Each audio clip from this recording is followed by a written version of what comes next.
Yeah, what is up, Battle Union fans, and welcome to the Power Rankings number 9 post Week 8. With you two analysts, myself, Schady, and myself, Shroomraver. Yes, indeed. Hello, everyone. As Schady said, we are back with the Power Rankings for this week. Getting towards the end of the regular season. Just one or two more games, I think, before before the playoffs. So yeah, it's all getting pretty serious. Some big games to go over. A lot of sort of mid-table scraps as people fight for those last few playoff positions. And one really big top-table game, which we will get onto probably quite late on in the Power Rankings. for obvious reasons. yeah, I mean, very much so. They're going to be top-table teams and therefore sort of top Power Ranking teams as well. So, without any further ado, I think if we're just going to get on to number 12 in our lists, and for both of us, that is going to be Jedi and the Highland Houndoons. Yep. Who took the 4-0 loss to Bison the Twin Leaf Tyrants. And it seemed like Jedi was bringing a much more normal-looking team. A lot more of the sort of the general threats on his team. Things like the Metagross was there, I think. Terrakion, yeah. No, the good Pokemon. No Mime there was no Mime. I don't think there was a Skuntank. I don't think either. Nope. He had no hazard move, I think, with Volcarona. Yeah, that was a bit of an issue. No Defog with Volcarona as one of his big threats, and one of the things that if he was going to win the game, that was going to be one of the things that did it for him. Definitely. You know, we can't ignore the fact he was very unfortunate first two turns. Yeah. Couple of Hydro misses. But to be fair, Conkeldurr is a Rotom Wash counter. Yeah. Straight up 100%. Unless you're Spexing at a crit. Yes, very much. So why he stayed in, I don't know. I guess he didn't really have switch-ins. But I think his best play would have been Volt switching out, maybe into Volcarona to scout for a knockoff or Drain Punch. But then Flame Body is an option. So I guess Metagross is also an option. But staying in Rotom Wash didn't get him anywhere. And then he switched in Volcarona, and that thing also gets destroyed by Conkeldurr 1v1 because he didn't have Hurricane. I don't think. I mean, his video isn't up. I don't think so. He didn't go for Hurricane or Psychic. He went for Fire Dance. Conkeldurr chewed it up and just destroyed its life with a Rock Tomb. Yeah. So the start was kind of, you know, at that point was pretty much over. Volcarona going so early, the big point in the game. Yeah, considering how important it was. He did need it. You know, I still like some of his things. I mentioned before, I did enjoy the big Seed Bomb Snorlax. Yes, of course. That was not bad at all. Always, I mean, very nice to have that coverage, specifically for the Swampert. No one knows why he gets it, but that's okay. Yeah, I mean, if you have any sort of theories, guys, and girls, in the comment section down below, why does Snorlax get Seed Bomb? We're gonna make a lot of seed jokes. I'm pretty sure that's how the concept. I mean, quite possibly. But yeah, general, go ahead. Other than that, there was just misplays, just a few misplays. I mean, going for sub on Mega Sceptile against Mega Pidgeot. I'm not sure what it was gaining. I don't know why he thought it would switch out. Maybe he was looking for the sub on the U-turn. That's a possibility. I mean, it will still broken this up. So yeah, but he would have been able to sort of live it and then fire off something against whatever came in afterwards. That's fair. Also, how is this team supposed to beat Kong? Yeah, Metagross can kill it, but there's an Egg Slash which switches in 10 out of 10 times. And it didn't look like he was packing Earthquake on Metagross either. Definitely not. It didn't seem like it. So you know, just those team building decisions that would be called into question a little bit. Some good ones, some questionable ones. And at the end, again, the thing where he went to Terrakion instead of Metagross on Conkeldurr, I am not sure why. You know, we don't have the side, so we can't. We can't really see what was going through his mind at the time. Exactly. But you know, this is end season. Jedi, unfortunately, is sitting at 1-7 now. Really, I kind of just here for the games, just to kind of have fun with it. And to mime around. And to mime around. Still looking for that big double slap KO with Mr. Mime. Yep. We'll straight up 6-0 Mr. Mime sweep. Oh, I mean, I would love to see it. I really would. Yes. So I mean, who wouldn't? There it is. So yeah, Jedi sitting at number 12.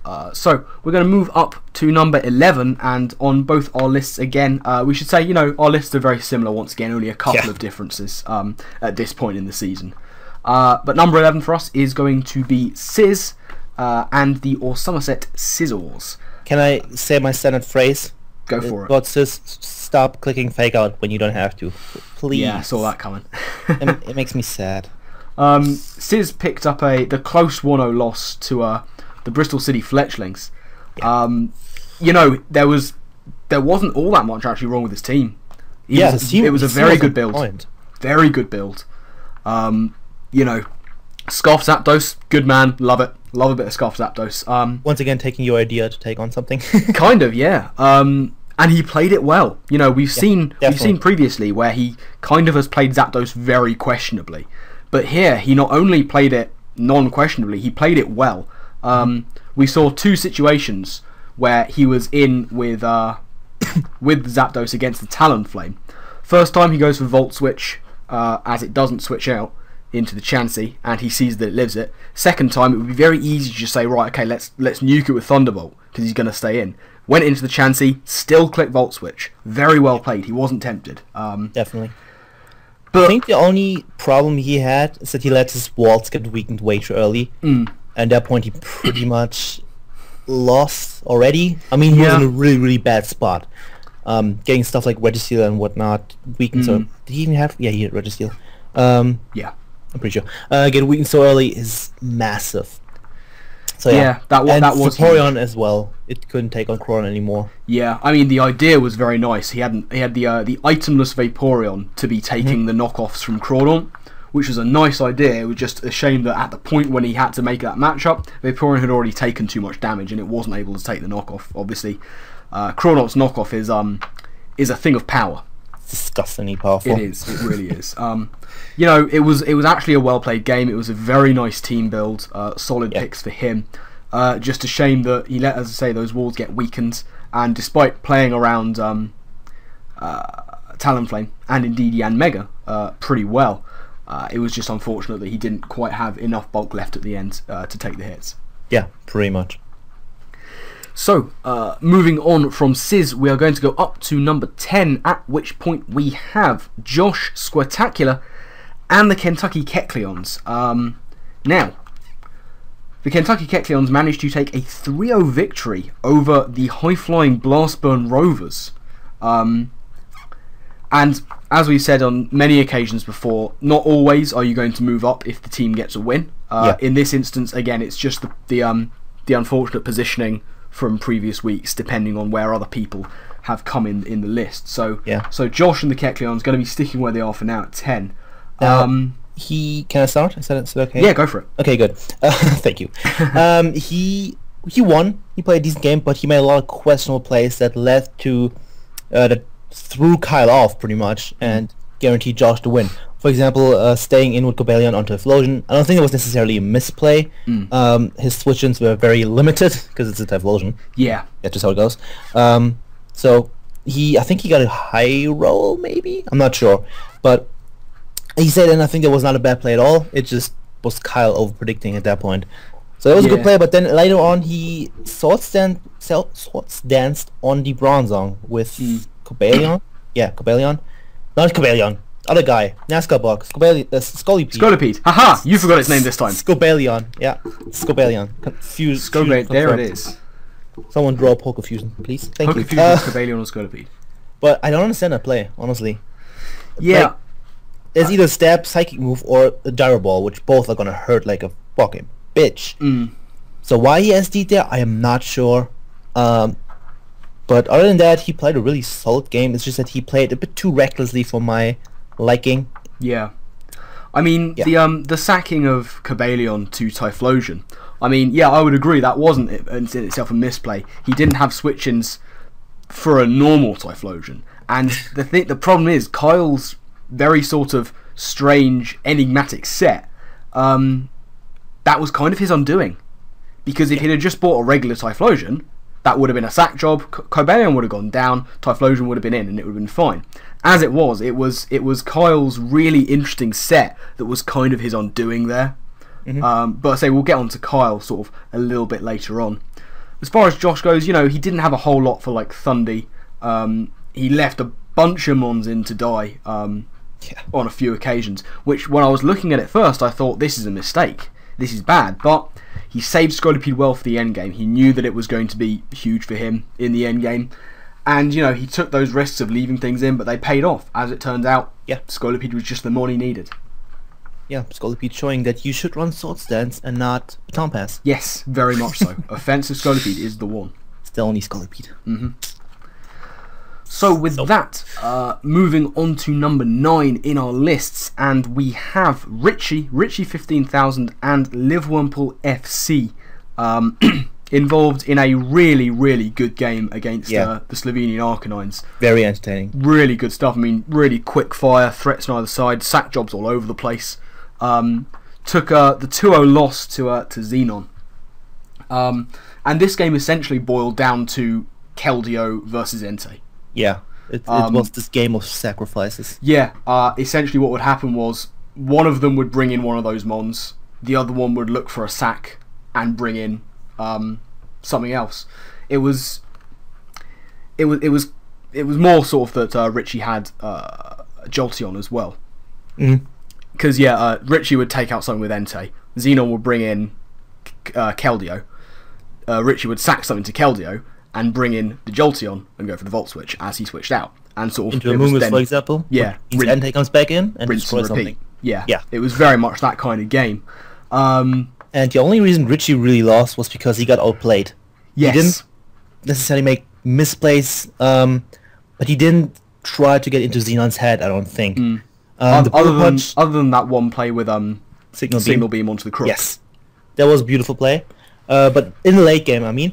Yeah. Xenon completely outplayed him. The Bull Punch against Kieran Blake was incredibly obvious. So him going for U-turn was also really obvious, at least in my mind. I don't know if that's just me. So going to Jolteon was way too risky for my liking, considering how important it was, and that it was one of the things keeping some stuff like Keldeo and Mega Scizor in check. And then, he should have suckered against the Electros instead of whatever he did. I don't remember, but something that made him get outsped and killed. Yeah. I mean, looking at the team build again, it was a nice build from Richie. I still disagree with bringing Mons that only have counter and toxic to deal damage. In this case, it was the Skarmory, and I disagree with it because you're walled by special poison. And Xenon has special poison ×2. Yeah. Also, he was really, really, really scared of offensive Arcanine. Problem is, Xenon is not allowed. He quote unquote not allowed. He can't allow it himself to bring that because Arcanine checks Entei and Mega Morwell, so he had to bring a defensive one. Yeah. I think that was kind of a misplay, misthinking, whatever, on Richie's part. Yeah. And bringing Melodic over Skarmory would have probably made the game for him a lot easier. I would think, I agree with that. Like a physically defensive build, maybe mixed defensive to take on Keldeo, to help with stuff like Arcanine, would have just made the game a lot easier for him. Yeah. Yeah, that's pretty much that. Yeah. I think he could pivot around in offensive Arcanine, especially if it's like Bandit. Yeah, and it just comes down to sort of one potential switch you could have made in the team, and just, as I say, getting outplayed by Xenon. Yeah, who played a really good game. So. Yeah. So, moving on to number 8 on the list, and we have Eric and the Bristol City Fletchlings rising up after their 1-0 victory over the All Somerset Sizzles. And this was a game of two really well-built teams. I quite liked them. We saw specially defensive Talonflame. Liked seeing that. That was nice. Built to be able to take those hits from Zapdos, which we saw it did. We saw some other interesting stuff. The big old counter onto Lando. And it's interesting, the fact that Sizz did see it coming, I assume, because it would have been very easy for him to go for physical fighting attacks, which of course Lando can get, onto the Chansey this is. Instead, he went for the knockoff looking to do little damage, ideally take a counter, and then be able to smack back when it doesn't have the Eviolite.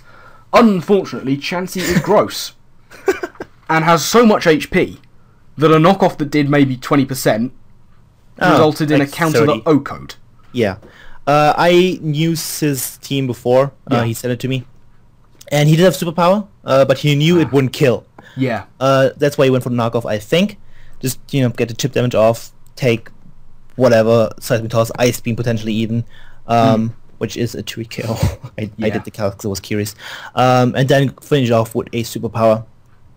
But Chansey is gross. And Lando I was a huge win condition for Sis. As per usual, there are no switch-ins to Lando I, unless you have an Uxie, Cresselia, or Mesprit. So yeah, it was unfortunate for him. But Eric played a really good game. He was unlucky. You get really unlucky in general. Yeah, but I think the high jump kicks were unfortunate for him. Yeah, I think he could have gone to Crawland over Mienshao, and end game to finish off Zappy Bird. Yeah, and just go for an Aqua Jet instead of risking the high jump kick. But I guess high jump kick could have also won him the game from there, so it's understandable. I mean, looking at the rest of his team build, as we say, very nice stuff. Yeah, definitely. I would have, if I'd have seen one change, I would probably like to have seen a bulky Whimsicott, which I thought could have put in some work against Sis. Maybe it would have been nice with the Porygon, certainly, and it could have done some nasty shenanigans to a few other things. And ideally, if it was bulky, taken one hit, maybe. Yeah, because, and taken Earth Power from Lando, Encored, that kind of stuff. Yeah, that kind of thing. Possibly even, I haven't run the calcs on Megalopony, but it will probably kill it with a return. Let's be real. But no, I liked Eric's team. It was nice to see him not just sack off his Talonflame, which was good. We've seen him do that before to his detriment, but this time he knew that it was very important to him, able to take hits, get the roosts off, and do what he needed to do. So a very well played game from Eric. Yeah, very much so. So, moving on to number 7 on the list, and we have Freedomion and the Welchions. Now, Fredo lost 4-0 to the Swiskers, but the reason we have not moved the Welchions down is because it wasn't actually Fredo playing.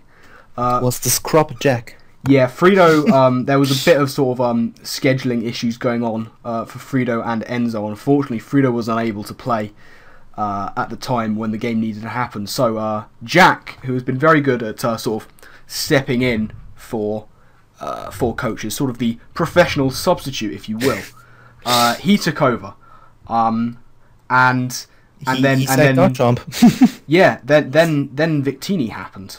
Yeah. I think Enzo said it in his commentary that he should have gotten rid of the T-Spikes and played that a bit differently with the Empoleon. Yeah. Around the Fortress. Yeah, which probably could have given him a better chance to win the game. It would have been nice because Victini was the main sort of big bad against Jack, but the T-Spikes really put so much added pressure on him, and the fact that Empoleon went down before it could get a defog off and get rid of them, that was a problem. Toxic allowed Garchomp to be whittled down, and Garchomp was really all that was stopping Victini. And it took far too much damage, and by the time it went down, Victini was just ready to do horrible, horrible things to the Welchions, and it did. I think got 5 kills or something. Was it 5? I think 4 or 5. Blimey, but that's a lot. A lot. Yeah. That's why Victini's a god. Yeah. I mean, as far as Jack's playing goes, in the early game he was actually doing very well. We saw some very nice doubles, bringing in Crobat on the Mega Venusaur double. He was running Super Fang Crobat. He played it well. Went for enough Super Fangs to force the thing out, knowing it was going to go out. Went for the U-turn, get the initiative. He was playing well, but then just a couple of misplays with Empoleon, and Victini was ready to do the damage. And there was, at that point, nothing he could do. Yeah, pretty much. I think he was slightly underprepared for it. Yeah. But preparing for Victini is a fucking pain in the ass, I can tell you that much. Very much so. And so can you. So. Yeah.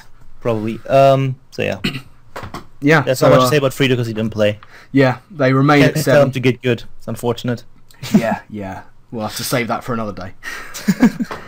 So, we can move on to number 6, and for the first time, I believe, we are going to be differing in our opinions in the next 2. So, who do you have at 6 on your list? I do have Wait, I have Xenon. Yes, Xenon yes, you do. Arcanines. I looked at your list and was really confused. Yeah, I have Xenon.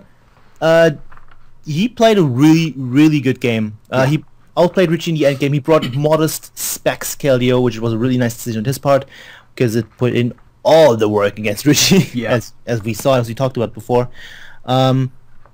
He realized that he should have clicked Secret Sword in the late game when there was nothing that could take it, but he didn't. He realized that, though. Not too big a deal, it didn't matter.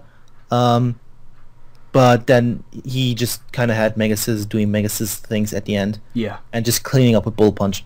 After making some really good plays, the U-turn on the Huron Black, since Bull Punch was so obvious. Yeah. Switch was as well, so you just click U-turn.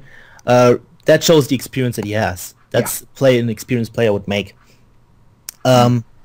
He sacked around the Entei well, so he can, beat it with the life up damage, and it was just a really well played game on Xenon's part. Reason I didn't move him up is that the people above him don't deserve to be put down more. It's really, really close in these top 6 spots right now. So that's just why. I would love to put him up, but I just couldn't. I'm sorry. So So that is Shoddy's number 6. For me, at number 6, I'm going to have Kyle and the Blastburn Rovers, who, as we mentioned, took that 3-0 loss to the Kecleons. And, he predicted his opponent's team well. I liked a lot of the things he brought. He had plenty of things to kind of cripple setup and defensive stall. Heel block. He was packing heel block. Beautiful. Love that move. Absolutely love it.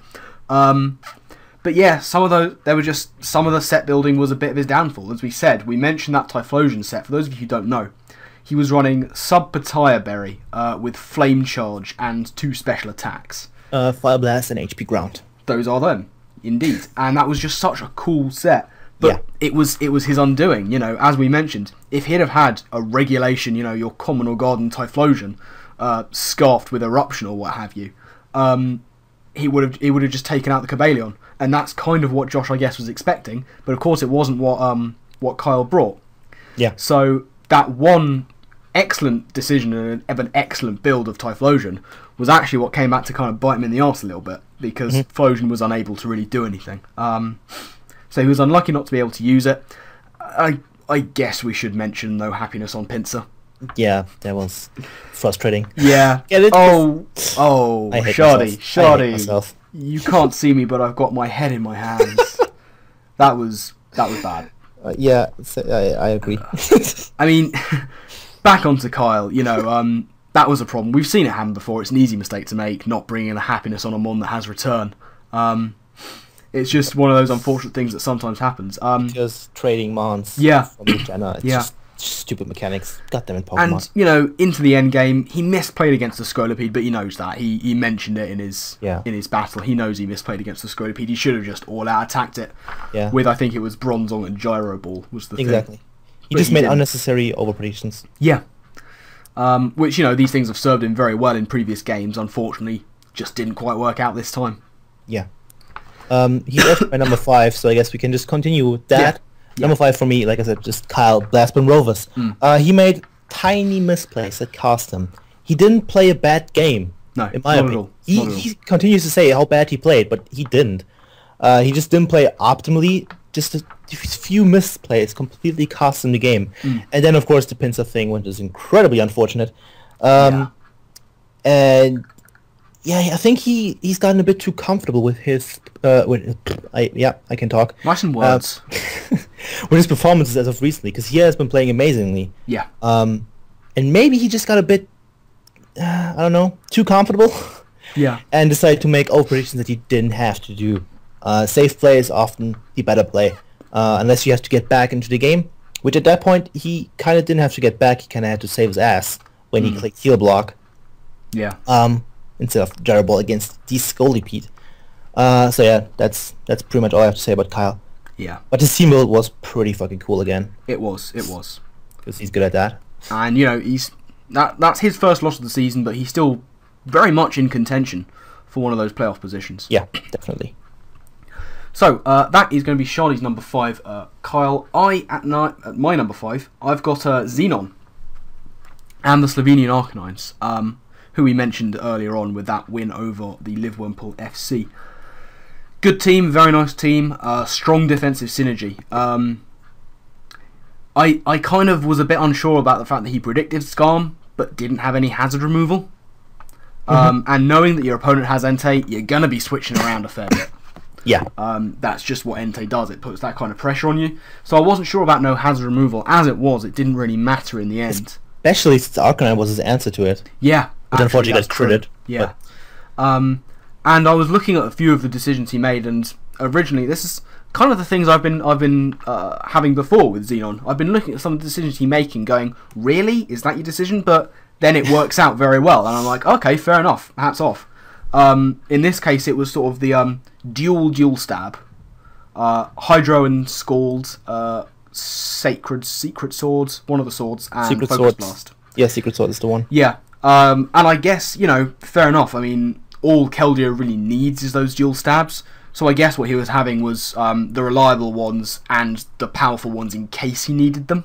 So that was actually, in the end, a very good decision. Keldeo was just the massive threat on his team. Yeah, I'm going to assume Focus Blast was there in case there's a physically defensive melodic. Yeah. Because then Focus Blast would do a lot. Yeah. So, that's that.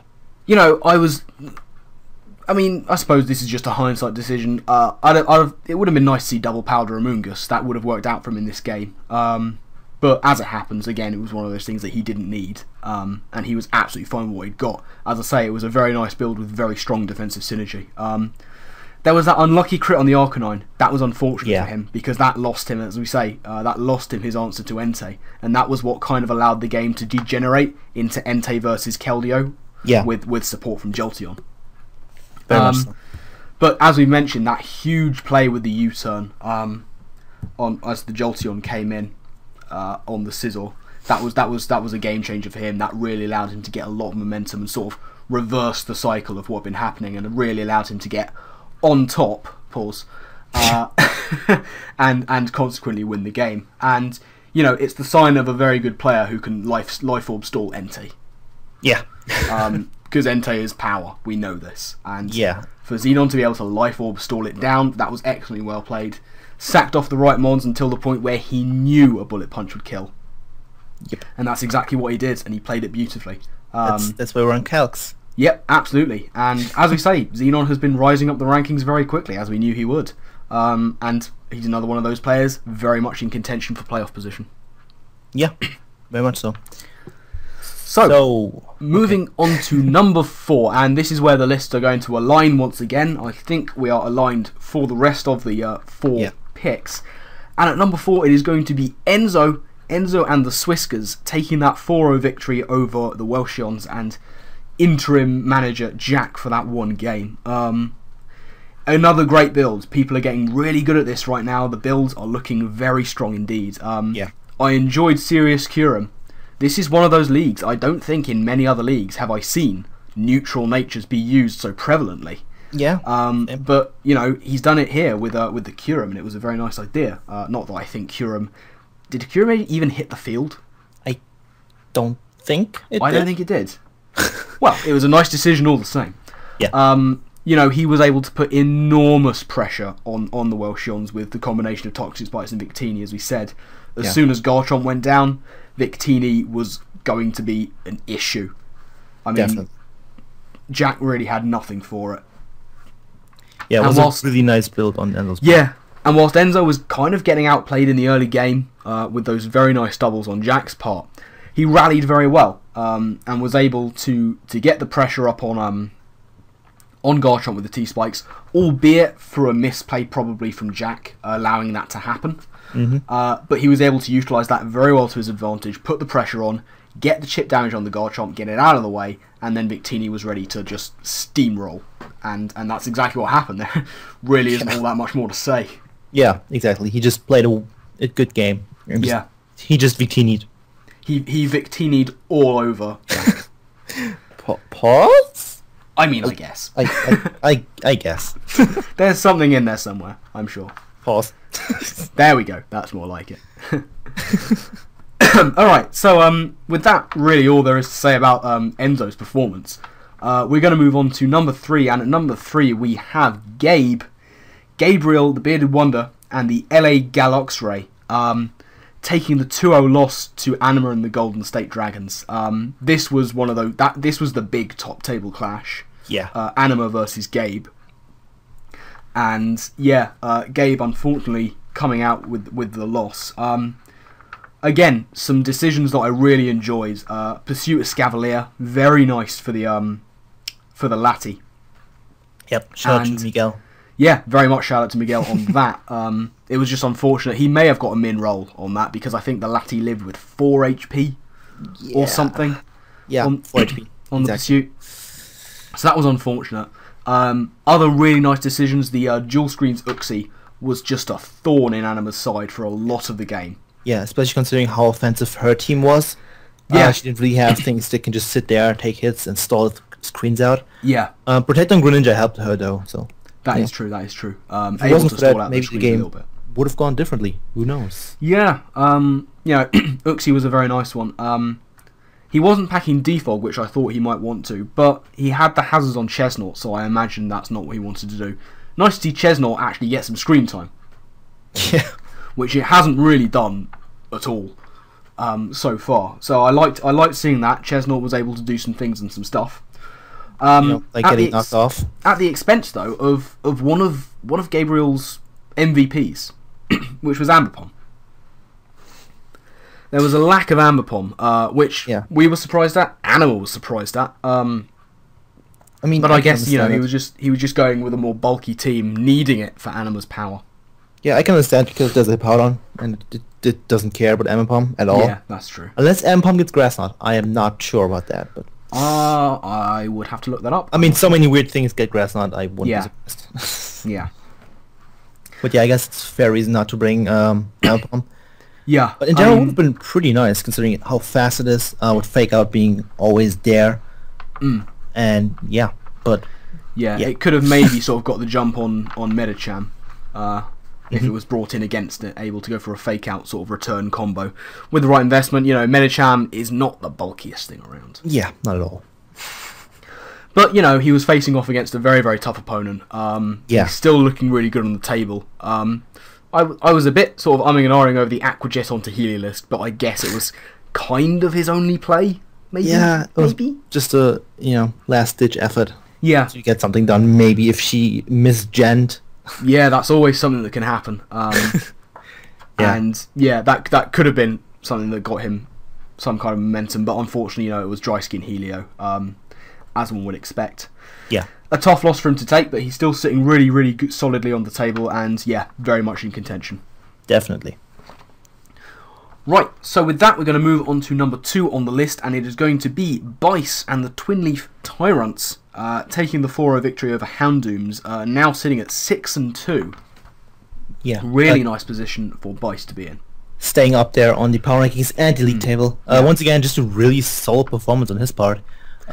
He had the better matchup by far. Jedi's team couldn't really handle Bice's all too well. Aegislash was a problem, but didn't come out too much. Conkeldurr put in the finest of work. It did. And Raichu was there to be a death fodder pivot guy. Yeah. Nice to have that. Nice to have that death fodder going on. Nice to have a trash mon. You can. Yeah. He was able to take out Volcarona very early, and whilst that may have been misplays on Jedi's part, it really served Bice well because Volcarona was a very nice threat to his big hitters. Yeah. Aegislash doesn't enjoy taking a hit from it. Weavile doesn't enjoy taking a hit, well, from anything, but especially not Volcarona. Yeah. I liked Rock Tomb over Rock Slight or Stone Edge. Yeah. Of course, Stone Edge is out of the question. It's inaccurate. He doesn't need the power.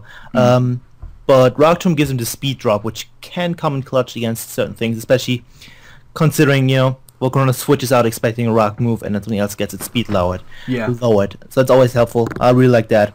Or, of course, Volcarona is set up. He gets a hit off with the Rock Tomb, gets its speed lowered for something else to come in and revenge it. Yeah, in case, it's like a Charty Berry Volcarona. Yeah, I mean, it was a very good decision to bring it. And really, Bice didn't have to make any real crazy plays. Yeah. He was, we saw him get those 2 Ninja Conk dodges turn 1 and 2 against the Hydros, but, Conk doesn't particularly mind too much.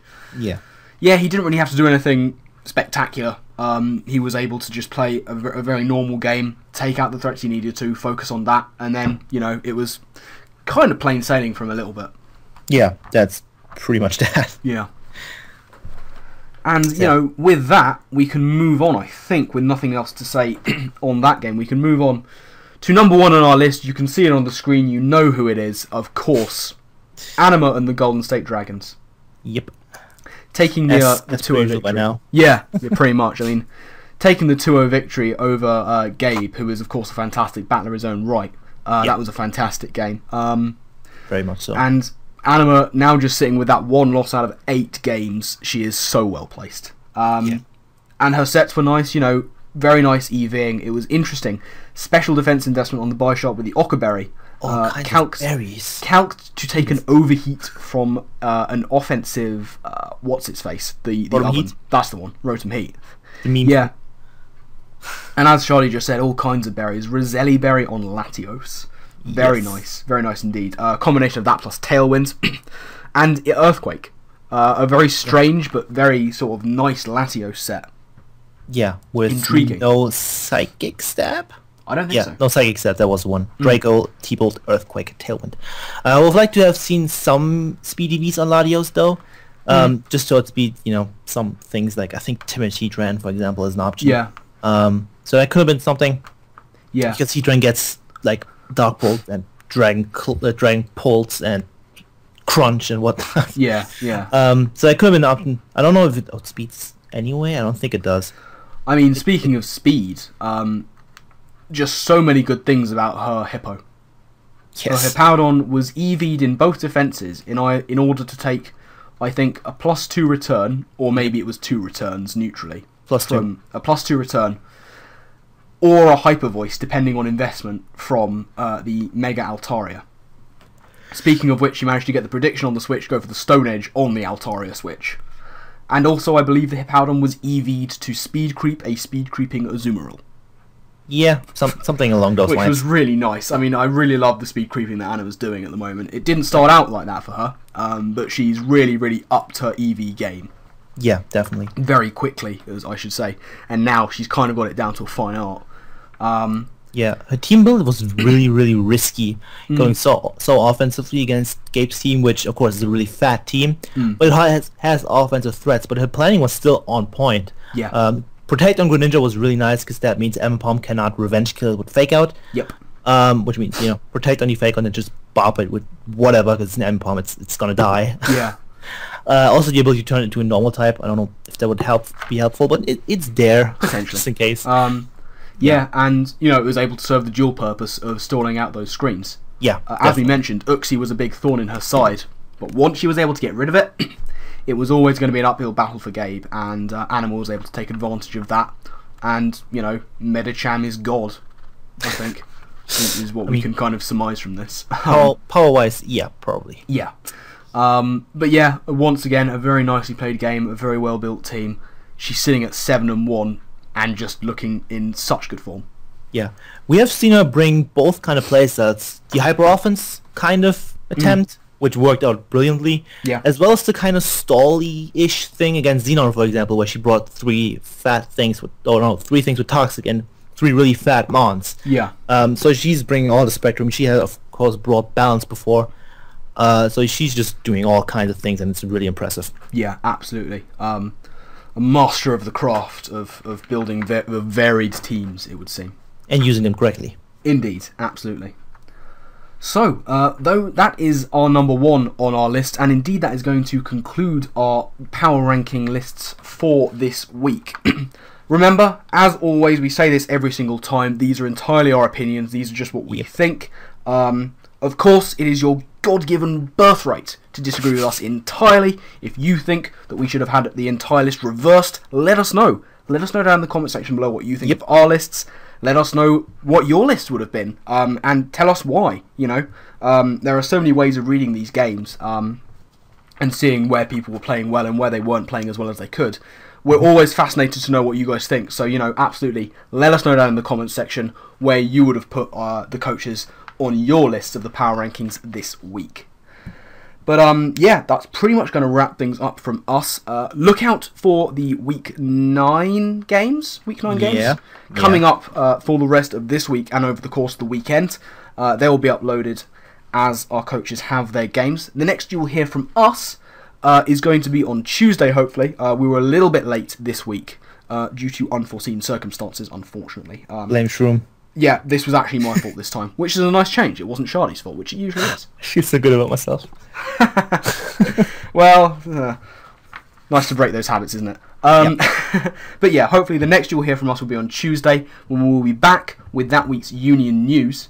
But yeah, that's going to wrap things up for today. Any final things to add, Shardy? Frito, I'm looking forward for you to get back. There it is. we are looking forward to having Frito back. Who's he I just came up with that one. I'm proud of that one. So you should be. You know, it's nice. Yeah, he's playing Kyle. That's going to be a huge game. He's playing Mammothswine. He's playing against Mammothswine. So yeah, that's going to be one of the 6 games that you can catch for the rest of this week. But yeah, we're going to get out of here for now. So thank you very much for watching. We do hope you've enjoyed. And yeah, join us again on Tuesday for the Union news. But until then, we will see you next time. Take care, TBU fans. Goodbye. Goodbye.